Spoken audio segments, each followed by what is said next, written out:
U.S. President Donald Trump's physician Ronny Jackson will push ahead as the nominee to lead the Veterans Affairs Department after allegations about his conduct stalled his Senate hearing for the job. A White House official said on Tuesday. Jackson had been set to have his confirmation hearing for the job on Wednesday. But that was postponed indefinitely as senators from both parties said they wanted to look into concerns that had come to light about the Navy Rear Admiral, who has worked as a presidential physician since the George W. Bush administration. Trump left open the possibility during a news conference that Jackson would withdraw from a political process the president described as too ugly and too disgusting. But Jackson met with Trump late in the day, and afterward a White House official said the doctor would certainly not be railroaded by a bitter ex-colleague. The White House provided copies of Jackson's performance reviews with handwritten notes of effusive praise from former President Barack Obama and Trump, and said the FBI had given him a clean background investigation. It also provided reports from a military medical inspector general that shed light on a toxic work environment in the White House medical unit in 2012. The reports described the power struggle and infighting between former White House Dr. Jeffrey Kuhlman and Jackson, then the director of the White House medical unit. The staff characterized the working environment as being caught between parents going through a bitter divorce, one report said.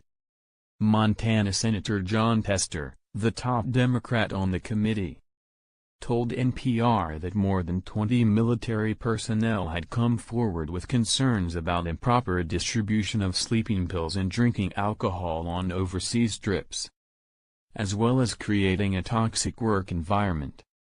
Some of the exact words that were used by the folks who we talked to were, abusive toward staff, very explosive personality, belittles the folks underneath him, staff that he oversaw, screamed toward staff.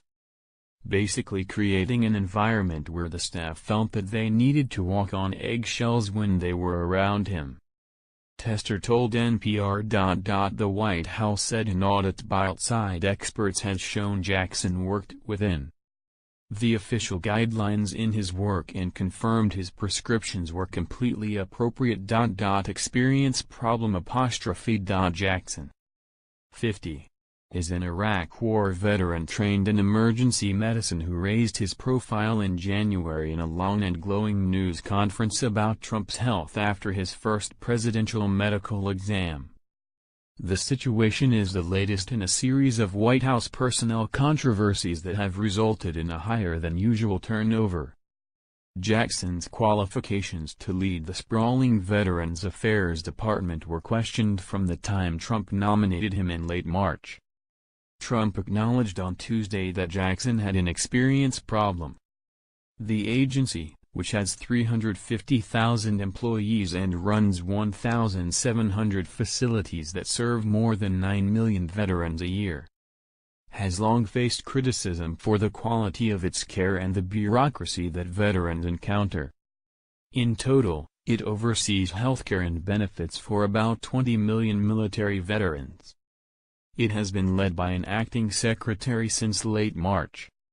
Trump fired former VA Secretary David Shulkin after concerns about unauthorized travel expenses. Even after his hearing was postponed, Jackson had continued to hold meetings with senators on Capitol Hill. "I can answer the questions. I'm looking forward to rescheduling the hearing and answering everyone's questions," Jackson told reporters after meeting with Republican Senator Jerry Moran on Tuesday. Moran told reporters Jackson had denied having done anything wrong. The Senate's calendar might not work in Jackson's favor. There appeared to be little chance the committee would hold a confirmation hearing this week.